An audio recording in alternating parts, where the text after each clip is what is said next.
Cyber फसवणुकीविषयी सातत्याने जनजागृती होत असली तरीही चतुर भामटे अजूनही उच्चशिक्षित व्यक्तींना सहजपणे आपल्या जाळ्यात ओढताना दिसत आहेत। वसईतील एका 52 वर्षीय महिला वकिलाची तब्बल 50 लाख रुपयांची फसवणूक डिजिटल अरेस्ट या नव्या स्वरूपाच्या सायबर गुन्ह्याच्या माध्यमातून करण्यात आली आहे।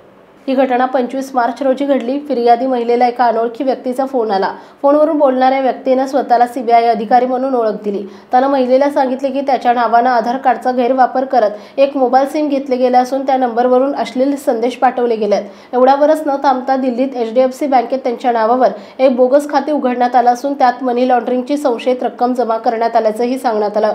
या प्रकरणाची गंभीरता भासवण्यासाठी आरोपीने व्हिडिओ कॉल करत बनावट सीबीआय ऑफिसचे दृश्य दाखवले। त्यामुळे त्या महिलेला त्याच्या बोलण्यावर विश्वास बसला। त्यानंतर कारवाई टाळण्यासाठी आणि नाव साफ करण्यासाठी महिलेला वेगवेगळ्या बँक खात्यांमध्ये 8 दिवसात एकूण 50,38,000 रुपये RTGSच्या माध्यमातून ट्रान्सफर करण्यास भाग पाडले। पुढे त्यांना संशय आल्यावर त्यांनी तात्काळ वसई पोलीस ठाण्यात धाव घेतली। फसवणुकीची तक्रार दाखल केली आहे। सध्या या प्रकरणी वसई पोलीस ठाण्यामध्ये 4 अज्ञात मोबाईल धारकांविरुद्ध भारतीय न्याय संहितेच्या कलम 318, 4 आणि 3(5) अंतर्गत गुन्हा दाखल करण्यात आला आहे। SS न्यूज चॅनलला सबस्क्राइब करा, बेल आयकॉनवर क्लिक करा।